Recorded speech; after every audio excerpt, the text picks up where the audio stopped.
My name is Ava Mercer, and if you've ever felt invisible inside your own family, you'll know the kind of heat that still burns under my ribs when I think about that morning. It was my father's retirement ceremony, the kind of event that gets announced in newsletters and pinned on base bulletin boards. Everyone had been waiting for this moment. Captain Stephen Mercer stepping down after decades in uniform. Neighbors, old shipmates, the entire brass in Virginia Beach, people came to clap, to toast, to say his name like it was carved into the very salt of the Atlantic. I wasn't there to make a scene. I wasn't there to prove a point. I just wanted to take my seat in the family row and watch the man I'd called Dad get his standing ovation. That's it. Nothing more. But when I reached the security gate, the young petty officer tapped on his tablet, frowning slightly. He scrolled, then scrolled again. "I'm sorry, ma'am," he said, voice polite but clipped. "You're not on the list." I laughed a little, thinking it was some clerical glitch. "Try Mercer. Ava Mercer."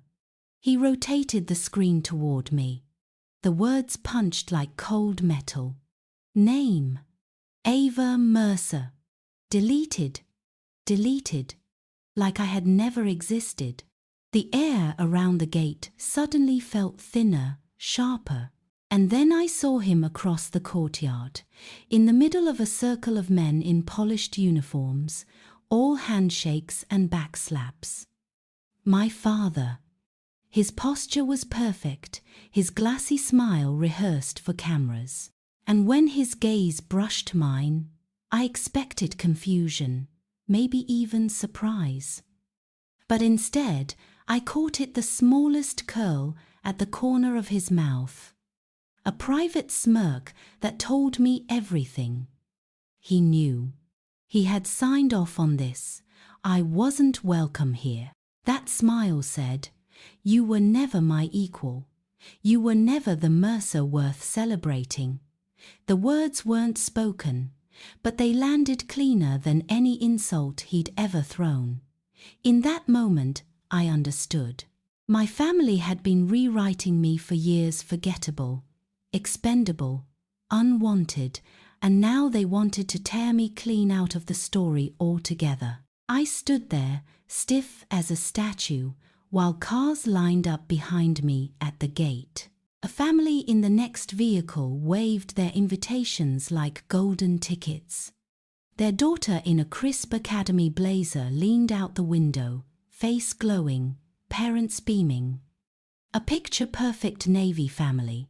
I must have looked like an intruder who'd wandered into the wrong script. I swallowed hard, thanked the petty officer, and turned back toward the lot. My boots felt heavy against the pavement. My chest felt even heavier. Every step carried the same old ache, the familiar cadence of being the invisible daughter, the Mercer no one bragged about. But as I popped my trunk, the ache began to shift, because sitting right where I'd left it, folded with precision, was the truth. My dress whites, the stars wrapped carefully in cloth. I laid my hand on the crisp fabric, and the cold weight of silver pressed into my palm. 3 stars, 15 years of silence, discipline, and service in rooms with no windows and maps no one outside the chain of command would ever see. They could strike my name from a guest list. They could crop me out of family photos, but they couldn't erase the truth that lived in those stars. The morning air bit hard at my lungs. I closed my eyes, counted breaths the way we train steady in, hold, steady out. Control what you can control. Check your kit, check your stance.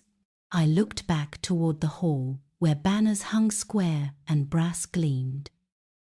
The sound of applause drifted faintly through the glass as Graham, my brother, soaked up handshakes and compliments like he'd been born in a spotlight. And maybe he had, My father had always made sure of it. Graham was the heir to the Mercer name, the golden boy, the real warrior. Me? I was the quiet one, the afterthought. Not anymore. That morning, in the parking lot, my hands on the weight of those stars, I made a decision. I wouldn't beg for a place inside that hall. I wouldn't wait for my father's approval. I'd take my seat, and when I did, the truth would do the talking. When people picture the Mercer family, they don't picture me. They picture my father, tall and crisp in his uniform, voice that carried over a crowd. They picture my brother, Graham, loud and bronze bright, the son who could sprint before he could spell. They picture the parades, the cookouts, the neighbors clapping, as if the Mercer name had been welded into Navy tradition. But me? I was always a half step outside the frame. If I made it into a photo, I was usually at the edge, a blurred smile, easy to crop. My father used to plant his hand on Graham's shoulder, saying, "This boy was born for the service." Neighbors would nod. My mother would beam, and I'd stand a few feet away, holding a book or scribbling in a notebook, pretending not to hear. The truth was, I wasn't wired like Graham. I didn't crave attention or applause. I craved puzzles, codes, maps. I could spend entire afternoons lost in old war journals, sketching troop movements across yellowed pages, looking for the hidden logic that decided who lived and who didn't. Strength, to me, wasn't about who shouted loudest or who knocked out the most push-ups. It was about who could stay steady when the world shook. Cold strength, quiet strength. But in our house, quiet never counted for much. I still remember one summer cookout, standing just within earshot while my father flipped burgers on the grill. He laughed with his friends, nodding toward Graham, who was tossing a football across the yard. "Clever," he said, jerking his head toward me. "But Graham's the real warrior." The words weren't meant for me, but they hit anyway. I learned early, keep your face neutral. Breathe slow, like on a firing line. No reaction. Swallow it. Move on. The pattern kept repeating. When Graham got his acceptance letter to the Naval Academy, the whole house exploded into celebration. Flags, balloons, uncles we hadn't seen in years. My father's smile was brighter than I'd ever seen it. That same week, I had taken first place in a national cryptography challenge, beating out college cadets and professional analysts. I showed him the certificate, proud for just a second. He nodded once. "Good for you, Ava," he said. Then came the knife. "But it's not a commission." That sentence built another brick in the wall between us. One brick after another, year after year, until the wall felt too high to climb. The living room gallery told the story better than words. Framed photos of Graham in his academy blazer, Graham shaking hands with admirals, Graham with my father's arm locked proudly around his shoulders. If I appeared at all, it was on the edge, never the center, never the air. Invisible, expendable, forgettable, but I wasn't. I refused to be. So when it came time to choose my path, I didn't follow Graham into parades and photo ops. I went another way. A road with no cameras, no marching bands, no public glory. Naval intelligence. It wasn't glamorous. It wasn't loud. It was endless nights in windless rooms, maps spread across steel tables, red lights glowing overhead. It was silence broken only by the click of keys, the hum of servers, the tick of a clock, and it was deadly serious. One night, 36 straight hours, I tracked a hostile actor crawling through a carrier group's networks. If we missed the pivot, 5,000 sailors would have been adrift and blind in the middle of the ocean. We didn't miss. The strike group sailed on as if nothing had happened. The press release called it routine operations. Only a handful of us knew the truth.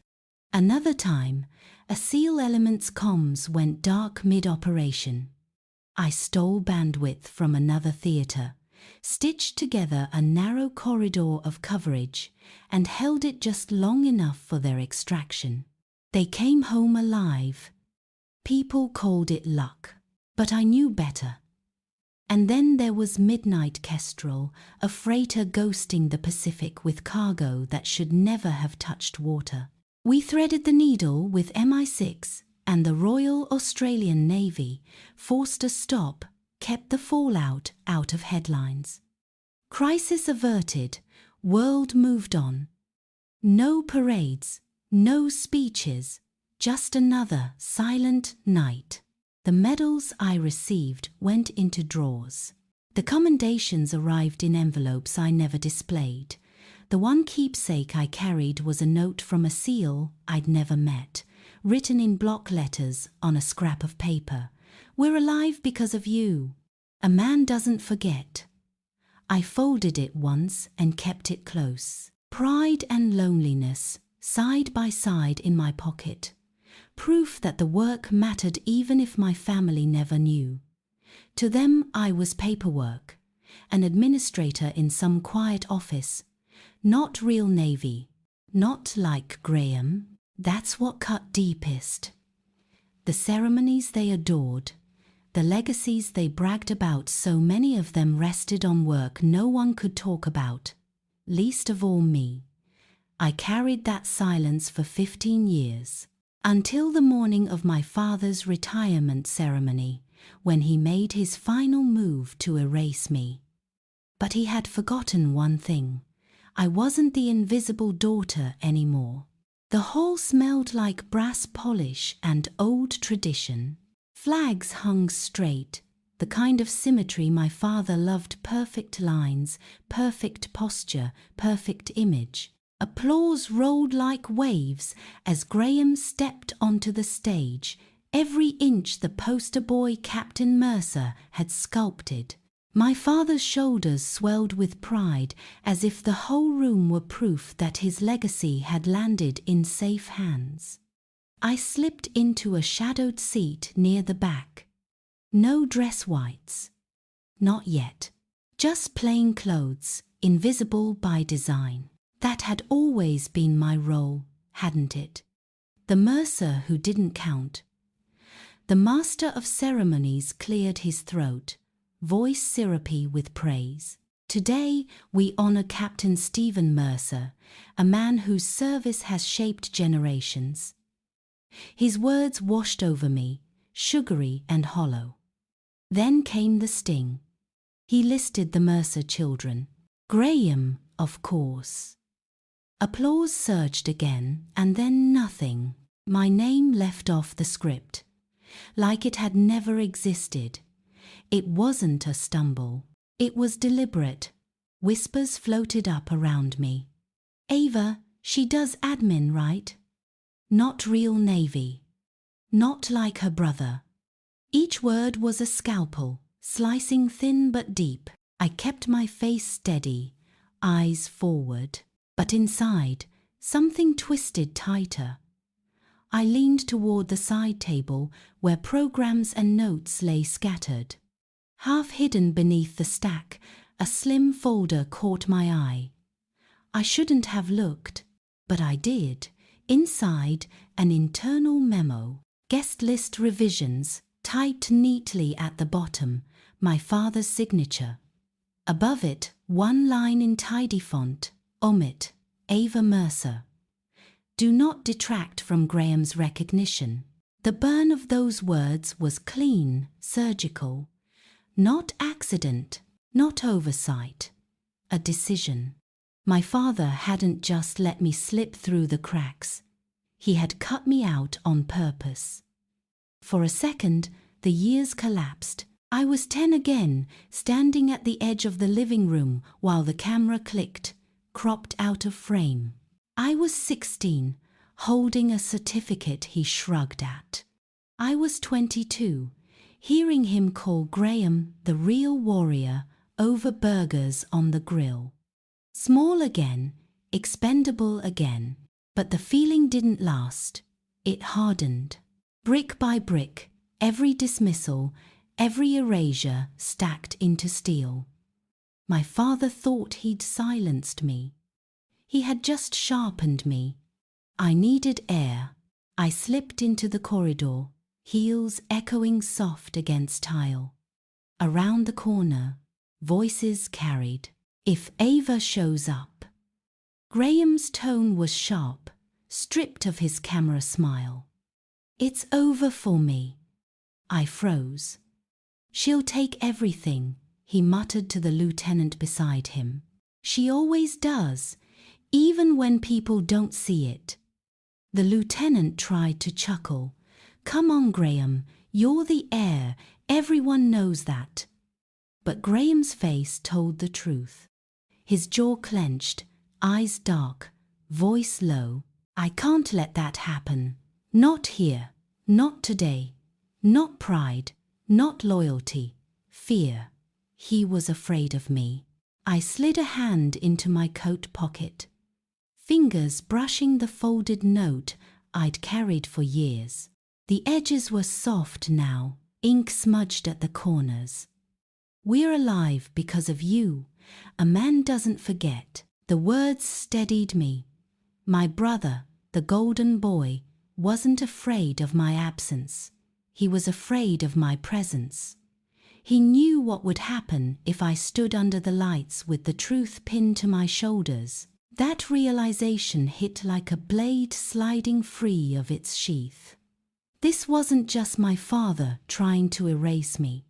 Graham had been working the same eraser, desperate to keep his spotlight intact.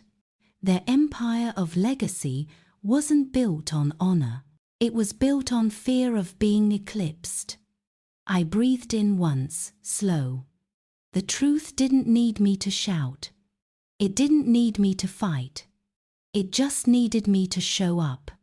I turned toward the parking lot, toward the garment bag waiting in my trunk, toward the stars that would settle this once and for all.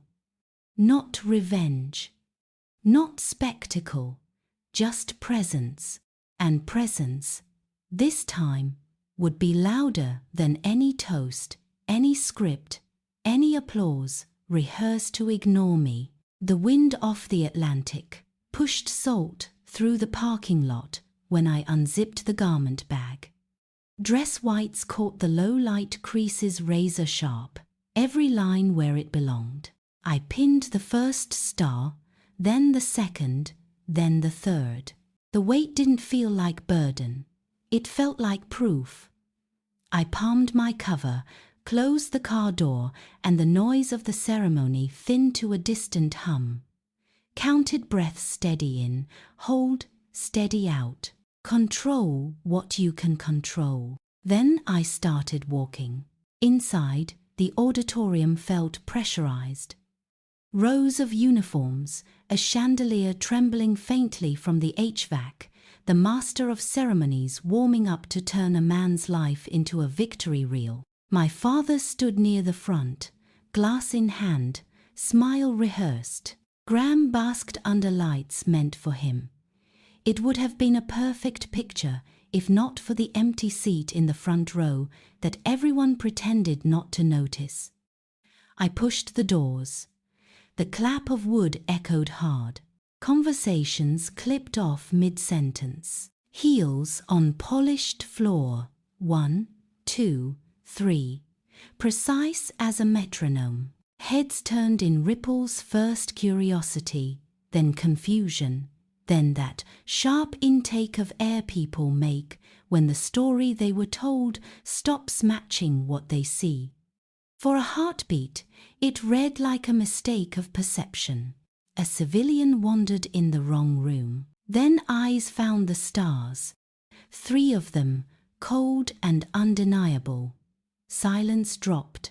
I didn't slow. No nods, no apologies. Just the measured pace that says we are on time and on mission. The master of ceremonies tried to recover, voice pitching high. Ladies and gentlemen, his mic squealed and died. Paper shook in his hands like it had learned fear. A chair scraped. Front row, a seal with a face scored by hard years rose so fast his seat barked against tile.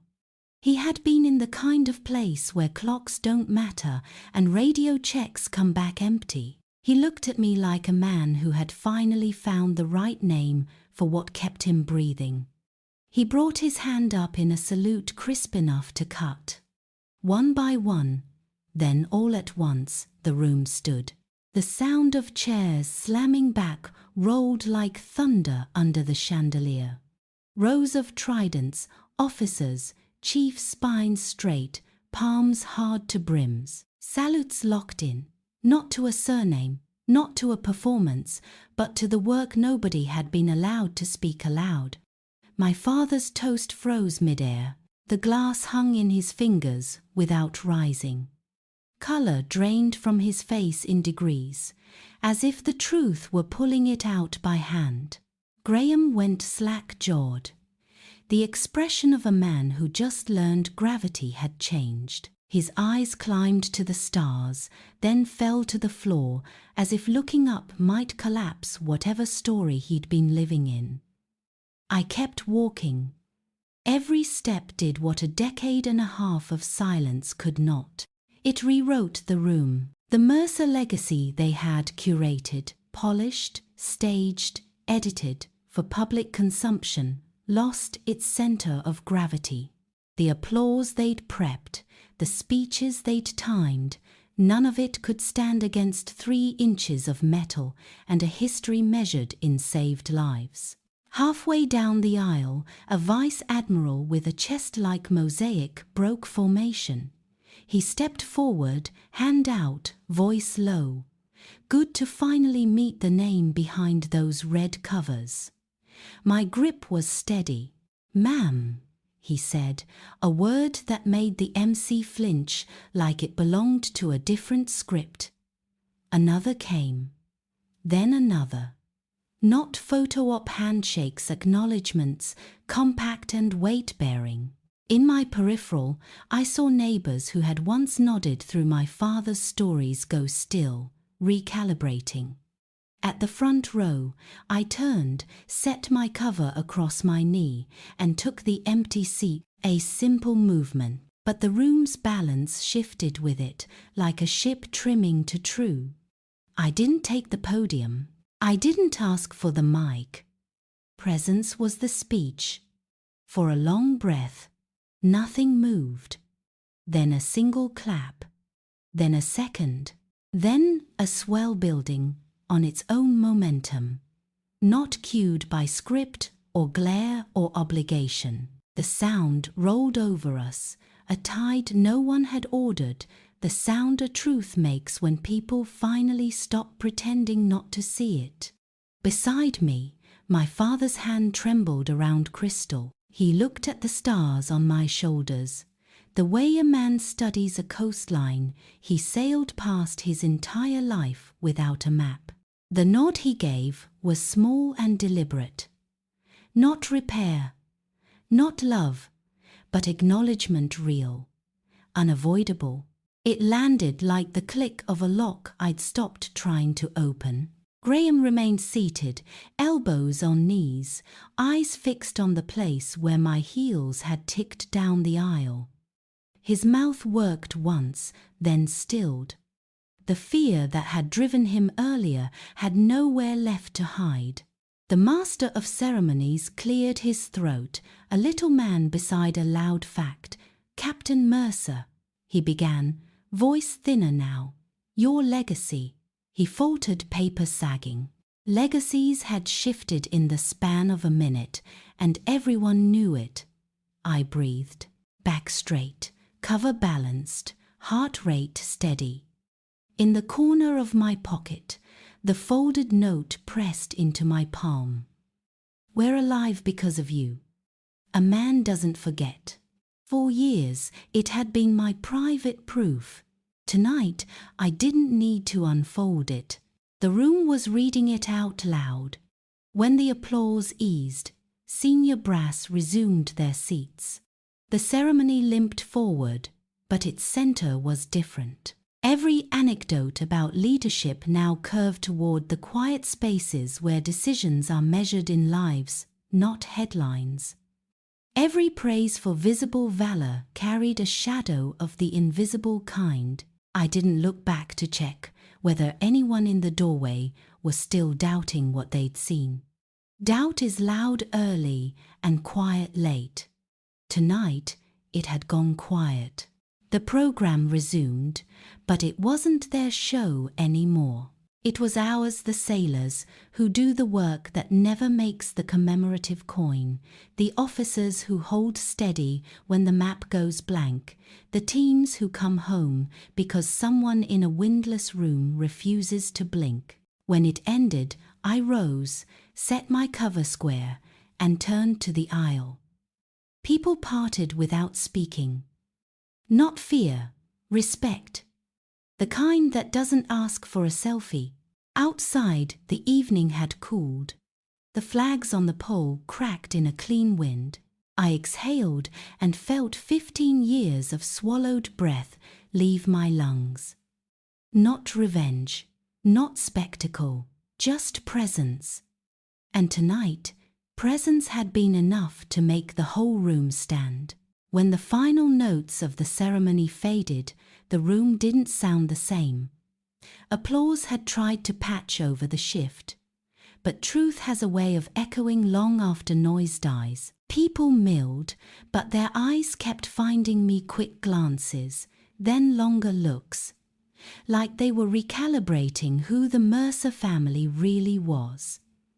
The official program stumbled forward. Admirals spoke in polished tones. MCs read lines as if their scripts hadn't just been shredded in front of them. But every word felt smaller, hollowed out by what had already happened. I sat still in the front row, cover balanced neatly across my knee, back straight.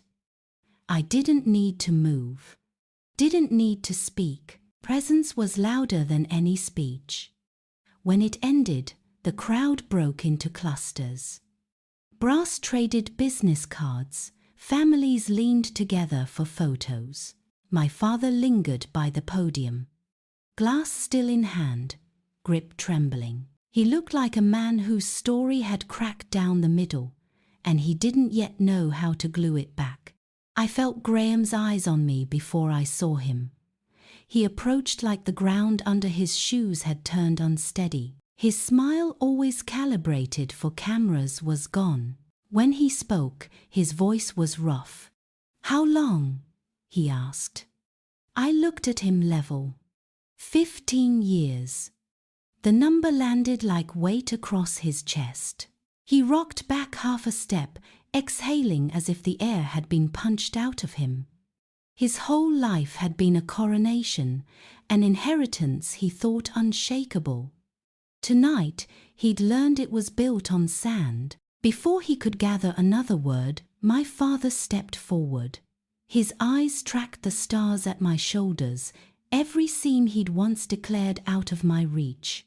He opened his mouth, closed it again. No speech, no apology, just a long, taut beat. Then a single nod. Not contrition, not affection, but acknowledgment, real, undeniable. And strangely, that was enough. The next morning, whispers rippled through base housing. People who had clapped for Graham now spoke my name with a new edge recognition. In offices and corridors, sailors traded stories they hadn't told before. Wasn't she the one on silent anchor? Didn't her team patch that carrier group breach? Legacy had shifted, but I didn't linger on gossip. I had no appetite for revenge tours or family reckonings. My work was still in rooms without windows, still measured in lives instead of headlines. The ceremony hadn't changed that. What it had changed was me. For years, I had carried the folded note in my pocket like a secret oxygen tank. "We're alive because of you." Proof I wasn't invisible, even if the world pretended I was. But after that night, the note wasn't my only proof.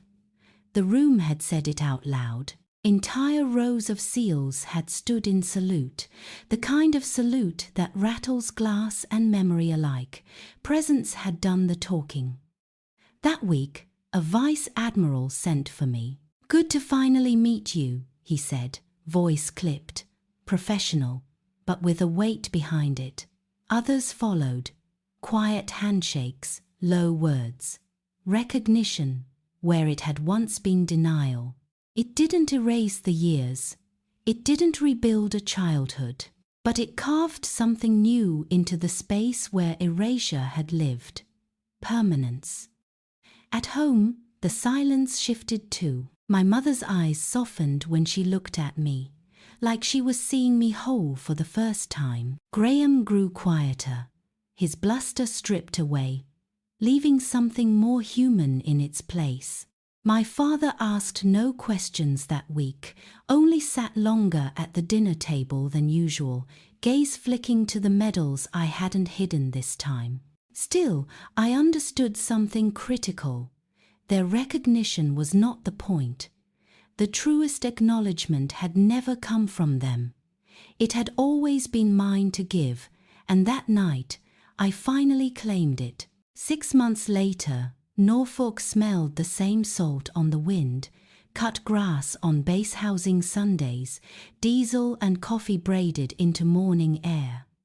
My parents' house hadn't moved an inch. The flag out front still snapped against the pole like it had a spine. Inside, my mother's roast perfumed the hallway, and the old floorboard near the kitchen still complained under the same step it always had. But the living room had a new axis. The glass cabinet, the one that had been a shrine to my brother, didn't glare so much anymore. Graham's academy portrait still sat there, shoulders square, chin up, gold buttons aimed at the future. Only now, to the right of it, one of my medals hung on fresh velvet, ribbon straight, catching the afternoon light without apology. Not centered above everything. Not stealing his place, just present, undeniable, taking the space it should have had years ago. My father saw me notice. His eyes didn't flinch. He didn't offer a speech. He didn't have one. He only stepped closer to the cabinet, like a man introducing two stubborn parts of himself. The glass reflected his face and mine, together older than our fights, quieter than our last silence. He cleared his throat, once. "Dinner in 5, my mother called, light stepping into the gap before words could bruise. It was always her gift to soften, not to erase. At the table, we ate like people learning the choreography again. The clink of forks, the soft scrape of plates, the hum of the air vent. Small talk tried to pretend it had muscle. It didn't. After a while, my father set his glass down and turned in his chair, shoulders still square out of habit. "How do you hold a team across time zones?" he asked. Not a test. A real question. When everyone's tired and the clock doesn't agree. I could have answered in doctrine and acronyms. Instead, I gave him the version that lives in the body. "You make the rhythm for them," I said. "You mark the beats, you keep the count when the room can't." He nodded, slow, not to impress me, because it matched something he knew from another battlefield. A deck under his boots, a storm he'd timed with the old instincts. "Makes sense," he murmured, almost to himself. Graham listened, quieter than I'd ever seen him. No posture, no silky grin prepared for exams and cameras. He asked about maps that don't make the news, about decisions that land with no ceremony. When he ran out of questions, he sat with the answers like a man who'd found out his house had a second staircase all along. After dishes, my mother held my hand a beat longer than necessary, her thumb drawing a small circle into my palm, the way she did when I was 8 and fevered. She didn't say I'm sorry or I knew. She said, "You look well." It landed like relief. On the porch, dusk bleached the edges of the neighborhood. Sprinklers spat their punctual arcs. A dog coughed at the end of the block. Cicadas drilled the air and called it summer. My father joined me outside, no glass in his hand now. "You were there," he said finally, and left the rest inside the ellipsis. There, when radios flattened and timelines buckled. There, when the photos were of other faces. There, when the ceremony he loved rested on work he'd never been allowed to see. I didn't fill the silence. Some rooms don't need furniture. He turned his head, not quite meeting my eyes, not quite avoiding them. Then the same small, deliberate nod from the ceremony, a second cut of the same rare cloth. Not contrition, not repair, acknowledgment. It was less than the daughter in me had wanted, and exactly what the officer in me had needed. "Mom says you'll be wheels up again soon," he added. "Likely," I said. "It's quieter when I'm moving." He made a sound that could have been a laugh, could have been a cough. "Your grandfather used to say, 'If the ocean's flat, check your bearings. Storms don't ask permission.'" He glanced at the cabinet through the window, at the medal and the portrait-sharing glass. "We should have checked ours sooner." We stood in the easy noise of the street, two silhouettes that used to argue by existing. Now just standing, not solved, not healed, but standing without the old flinch. When I left, the sky over Virginia had gone indigo at the edges, the kind of color that pulls headlights into narrow cathedrals of light. The road unspooled, and for once the rear view didn't show me trimmed to the edge of a frame. The face looking back was centered and steady, the line of my jaw unfamiliar only because I had never let myself see it without asking permission first. At a red light, I reached into my pocket and found the paper by muscle memory. The edges had rounded with years, a softening that hadn't diminished the ink. "We're alive because of you. A man doesn't forget." I didn't unfold it.